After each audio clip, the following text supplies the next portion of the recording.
What's up guys? Welcome back to me. This is Edrix Jose. Joke lang guys. So yun na nga, since merong mga nagtatanong sa inyo, paano nga ba ako nakapag-cruise? Paano nga ba mag-book? Saan? Kailan? Bakit?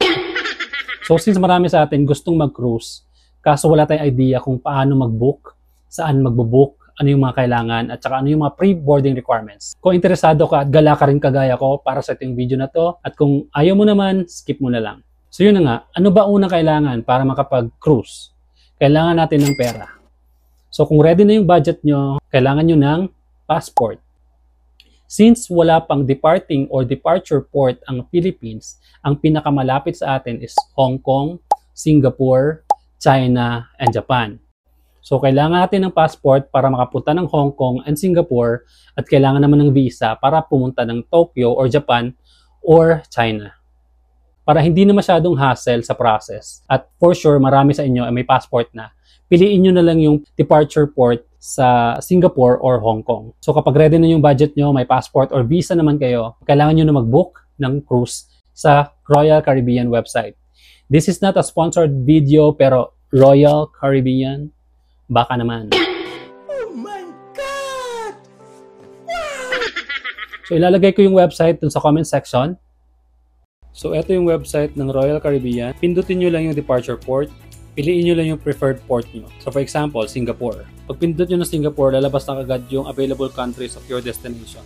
Tsaka makikita nyo na kagad yung presyo before taxes and fees. So merong available this January 12, October, and November. So nagpe-pre-selling talaga ang Royal Caribbean kasi kadalasan ubusan talaga. So pwede kayo mag-book as early as now para maplanuhan nyo na rin ng maaga. So take note lang guys, yung presyo dyan na nakalagay is not per room. It's per head. So kung nakapili na kayo, for example, itong November 30, user-friendly naman yung website, next lang yan. So continue nyo lang and then select kayo kung ilan yung rooms na kailangan nyo. So up to 4 guests sa room, minimum of 2. So yun yung available na room, yung interior, walang bintana, ocean view, may bintana, at saka meron ding balcony or suite. So for example, ito yung pinakamura, interior, select natin. Then next nyo lang. And then, ilalagay nyo lang yung mga details nyo, guest 1 at saka guest 2. And then, sa upper right corner, makita nyo na yung total estimated price na babayaran nyo. So, i-check naman natin yung other departure port. So, kagaya nung sa amin, ang departure port namin is Hong Kong. Click nyo lang ulit yung departure port, then click nyo yung Hong Kong, China. So, pagka-click nyo ng Hong Kong, China, lalabas na kagad yung available na biyahe from Hong Kong to other countries. So, pwede nyo rin i-try itong sampler nila na $207 before taxes and fees. Yan yung pinakamura kasi 2 nights. Parang iikot lang talaga kayo ang mag-round trip ticket lang kayo from Hong Kong to Hong Kong. Yun yung available rooms, interior, outside view, balcony, at saka suite. Gusto nyo lang ma-experience, pwede nyo rin i-try ito. At kung gusto nyo rin na medyo mahaba yung sailing, scroll down lang kayo sa baba at marami kayong option dyan. So, kung gusto nyo rin matry yung 9 nights, Best of Japan Holiday Cruise, 4 na cities sa Japan yung pupuntahan nyo, scroll down lang kayo sa baba. Marami kayong pwedeng pagpilian. Merong Best of Vietnam, pwedeng Okinawa, Japan, Taipei, and then Best of Japan Holiday Cruise yung napili namin. So, one available date lang yan. Magsa-start yan ng December 21 at matatapos yan ng December 30.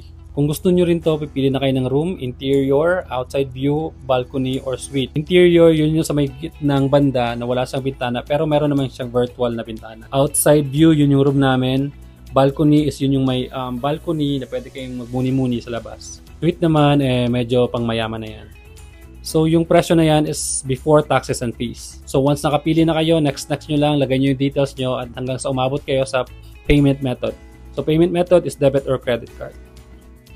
Kapag all set na at nabook nyo na yung cruise nyo sa website ng Royal Caribbean, ang kailangan nyo namang i-book ngayon is yung round trip ticket nyo papunta dun sa country ng departure port. Kagaya ng case ko, ang napili namin is yung 9 nights Best of Japan Holiday Cruise. So, Hong Kong to Japan and then Japan to Hong Kong yon.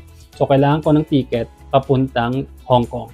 So, ang binook ko is Philippines to Hong Kong and then Hong Kong to far away. Hong Kong to Philippines. So, round trip ticket na yon. Ang binook ko is December 18, ang pabalik naman is December 29. Para may 2 days akong gumala sa Hong Kong at makapag-prepare.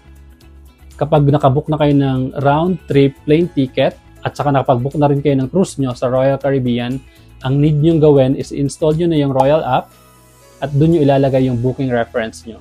Doon sa Royal app, makikita nyo lahat doon ng activities, mga kailangan yung i-book or schedule, at doon na yung calendar, at saka lahat ng pwede nyo gawin sa barko.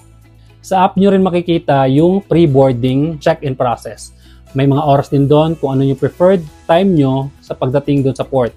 Merong 10 a.m., merong 11, 12, 1, 2. So it depends na yan upon the situation. So depende na yan sa inyo kung tingin nyo anong oras kayo makarating sa port. So kapag okay na lahat, so ang kailangan nyo na lang gawin is mag-ready. I-ready nyo yung mga gamit yung kailangan dalhin. Kung malamig ba sa lugar na pupuntahan nyo. Kung kailangan nyo bang pang beach outfit. So, depende na yan sa trip nyo. At kailangan nyo rin i-prepare yung sarili nyo kasi puro kayo kain doon. Hindi naman kayo tataba kasi maraming activities na pwede nyo gawin doon. Meron ding gym. Actually, ipapakita ko na lang sa mga upcoming uploads ko kung ano yung mga activities na pwede nyo gawin sa barko. At saka yung mga ganap ko sa barko, i-upload ko na rin. Whether you like it or not. So yun lang guys, I hope may natutunan kayo sa video na to. At kung nagustuhan nyo itong video na to, share, like, and then follow nyo na rin ako para sa next upload ko. So yun lang, kita-kits sa next upload ko. Bye!